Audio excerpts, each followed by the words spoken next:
여호수아 17장 말씀 함께 읽겠습니다. 므낫세 지파를 위하여 제비 뽑은 것은 이러하니라. 므낫세는 요셉의 장자였고 므낫세의 장자 마길은 길르앗의 아버지라.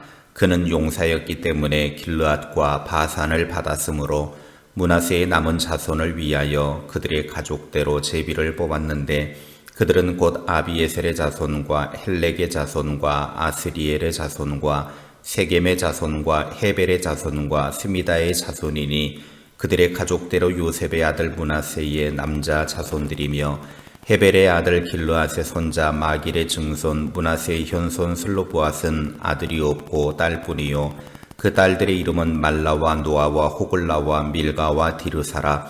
그들이 제사장 엘르아살과 눈의 아들 여호수아와 지도자들 앞에 나와서 말하기를 여호와께서 모세에게 명령하사 우리 형제 중에서 우리에게 기업을 주라 하셨다 하매 여호와의 명령을 따라 그들에게 그들의 아버지 형제들 중에서 기업을 주므로 요단 동쪽 길르앗과 바산 외에 므낫세에게 10분깃이 돌아갔으니 므낫세의 여자 자손들이 그의 남자 자손들 중에서 기업을 받은 까닭이었으며 길르앗 땅은 므낫세의 남은 자손들에게 속하였더라. 므낫세의 경계는 아셀에서부터 세겜 앞 믹무닷까지이며 그 오른쪽으로 가서 엔답부아 주민의 경계에 이르나니 답부아 땅은 므낫세에게 속하였으되 므낫세 경계에 있는 답부아는 에브라임 자손에게 속하였으며 또 그 경계가 가나 시내로 내려가서 그 시내 남쪽에 이르나니 므낫세의 성읍 중에 이 성읍들은 에브라임에게 속하였으며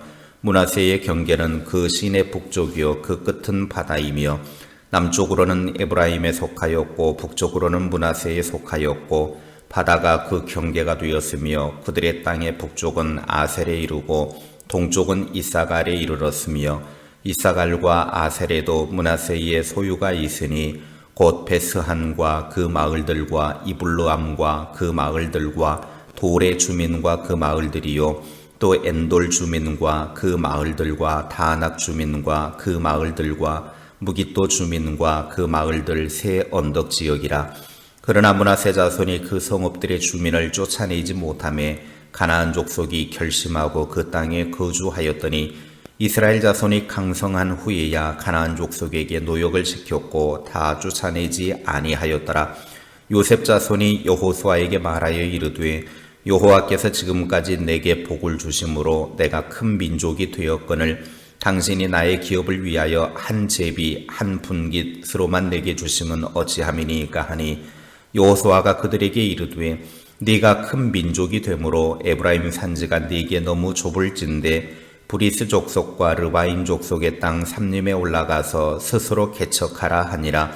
요셉 자손이 이르되 그 산지는 우리에게 넉넉하지도 못하고 골짜기 땅에 거주하는 모든 가나안 족속에게는 베스한과 그 마을들에 거주하는 자이든지 이스라엘 골짜기에 거주하는 자이든지 다 철병거가 있나이다 하니 여호수아가 다시 요셉의 족속 곧 에브라임과 므낫세에게 말하여 이르되 너는 큰 민족이요 큰 권능이 있은즉 한 분깃만 가질 것이 아니라 그 산지도 네 것이 되리니 비록 삼림이라도 네가 개척하라. 그 끝까지 네 것이 되리라. 가나안 족속이 비록 철병거를 가졌고 강할지라도 네가 능히 그를 쫓아내리라 하였더라. 아멘. 요셉 지파는 에브라임과 므낫세 자손이 땅을 분배받는 갑절의 축복을 받았지만 가나안 땅 정복에 있어서 결국 실패의 모델이 되고 말았습니다. 에브라임 지파는 자신들의 유익과 편리함을 위해서 가나안 게셀 주민을 쫓아내지 않음을 통해 하나님의 명령을 어겼다라고 하는 것을 16장을 통해 배웠습니다.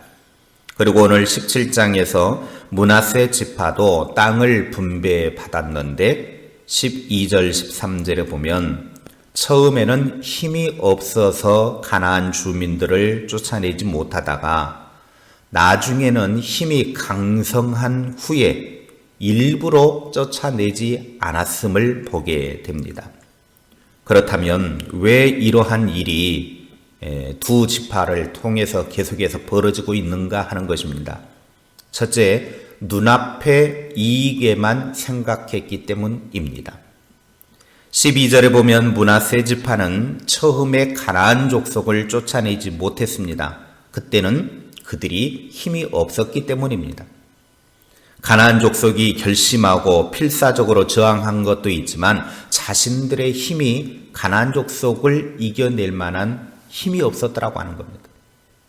그들의 강력한 저항을 물리칠 만한 힘이 없어서 쫓아내지 못했습니다. 그거는 어찌할 수 없는 것이죠. 그러나 13절에 므낫세 지파가 점점 힘을 기른 후에 자신들의 힘이 생긴 다음에는 가나안 족속들을 정복을 합니다. 그런데 그들을 다 쫓아내지 않고 오히려 노역을 시키는 것을 보게 됩니다. 왜 이렇게 되었느냐? 에브라임 지파가 하는 것을 그대로 보고 본받은 것입니다. 마치 므낫세 지파도 그들을 종으로 부려먹으려고 하는 꼼수를 쓴 것이죠. 눈앞에 작은 이익에 매달리면 나중에는 영적으로 큰 손해를 본다는 사실을 알아야 합니다. 역사적으로 북왕조 이스라엘의 19왕들은 모두가 우상 숭배에 빠졌습니다. 가나안 족속은 이스라엘 백성들에게 있어서는 가시와 올무가 되었습니다. 눈앞에 작은 이익만 생각하는 꼼수를 쓰니까 결국에는 크게 망하게 되었습니다. 그래서 믿는 사람들은 지금 당장 눈앞에 보이는 작은 꼼수를 조심해야 합니다. 신앙인들은 모든 것을 크고 넓게 그리고 깊게 볼 줄 알아야 합니다. 둘째, 감사할 줄 몰랐기 때문입니다. 14절 말씀을 보십시오. 요셉 자손이 여호수아에게 말하여 이르되 여호와께서 지금까지 내게 복을 주심으로 내가 큰 민족이 되었거늘 당신이 나의 기업을 위하여 한 제비 한 분깃으로만 내게 주심은 어찌함이니까 하니. 요셉 지파는 하나님의 복을 받고 큰 민족이 되었습니다. 갑절의 축복을 받은 족속이었습니다. 어느 족속이 두 분깃을 받은 족속은 없습니다. 그런데 요셉 지파는 에브라임과 므낫세 두 자손에게 동일하게 분깃을 나눠 주었습니다. 자기들 입으로도 분명히 말하기를 여호와께서 지금까지 내게 복을 주심으로 내가 큰 민족이 되었다라고 말할 정도였습니다. 자기들의 입으로 우리가 복받은 민족이다 라고 말할 정도로 복을 많이 받았습니다. 그래서 유다 지파가 가장 큰 복을 받았는데 그 유다 지파에 버금갈 정도로 많은 땅을 분배받았습니다. 그런데 그들의 입에서 나오는 불평의 소리가 뭐냐? 땅이 좁다라는 것입니다. 이런 불평에 대해서 여호수아가 해결책을 15절에 제시를 하는데 너희들 이제 불평 그만하고 스스로 개척해라. 또 하는 핑계가 개척하라 그러니까 처음에는 땅이 비좁다라고 불평을 하다가는 이제는 16절에 보니까 뭐라고 불평을 하냐면 가나안 사람들은 철병거를 갖고 있기 때문에 우리가 그들을 이겨내지 못합니다 라고 불평합니다. 군사력이 그들보다 약하기 때문에 개척할 수 없다, 안 된다 그렇게 불평을 하고 있는 것입니다. 불평하는 사람은 계속해서 불평거리만 찾아서 불평합니다. 수많은 감사거리가 있어도 그 감사에 대해서는 감사하다라고 그렇게 고백하지 않고 불평 한두 가지, 불만 한두 가지 그것만 찾아내가지고 계속해서 불평과 불만을 일삼더라는 것입니다. 묵상을 해도 불평할 것만 찾아서 묵상을 합니다. 많이 받은 자가 오히려 더 불평하고 있죠.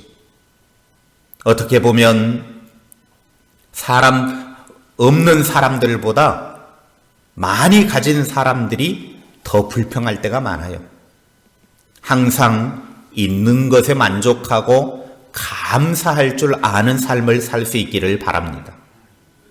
셋째, 개척 정신이 부족했기 때문입니다. 여호수아는 땅이 비좁다고 불평하는 요셉 지파에게 15절에 스스로 개척하라 그랬습니다. 그리고 가나안 족속이 철병거를 갖고 있다고, 강한 군사력이 있다고 두려워한 그들에게 먼저는 신앙적으로 권면을 합니다. 17절 18절입니다.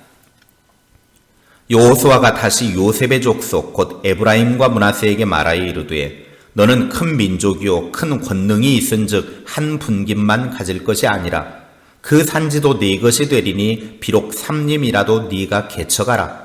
그 끝까지 네 것이 되리라. 가나안 족속이 비록 철병거를 가졌고 강할지라도 네가 능히 그를 쫓아내리라 하였더라. 아멘.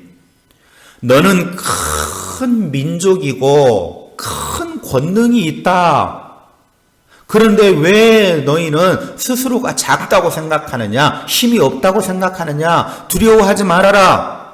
힘내라. 그래서 개척해라. 정복해라.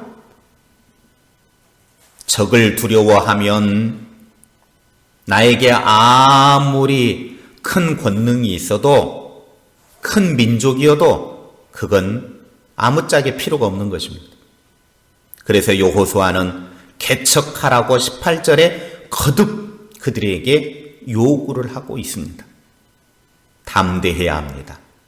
힘이라고 하는 것은 사용하면 사용할수록 생기는 것이죠. 갈렙처럼 개척 정신을 갖고 담대히 도전해야 합니다. 없다고 불평하지 말고, 적이 철병거를 가지고 있다고 너무 강력하다고 불평하지 말고 도전해야 합니다. 아무리 환경이 열악하고 힘들지라도 결코 포기하지 마시기 바랍니다. 오직 주님의 말씀을 굳게 붙잡고 담대한 신앙 자세로 나아가시기를 주님의 이름으로 축원합니다. 당장 눈앞에 보이는 이익만 따라가지 말고 넓고 길게 보면서 원망과 불평이 아니라 모든 것에 감사하며 개척하는 정신으로 전진하여 끝까지 포기하지 말고 차지할 땅과 영적 은혜들을 누리는 하나님의 사람들이 됩시다. 철병거라고 하는 어마어마한 삶의 문제 앞에서 담대히 믿음으로 도전하여 승리를 이루시는 하나님의 사람들이 되시기를 주님의 이름으로 축원합니다. 기도하겠습니다. 하나님 아버지, 감사합니다.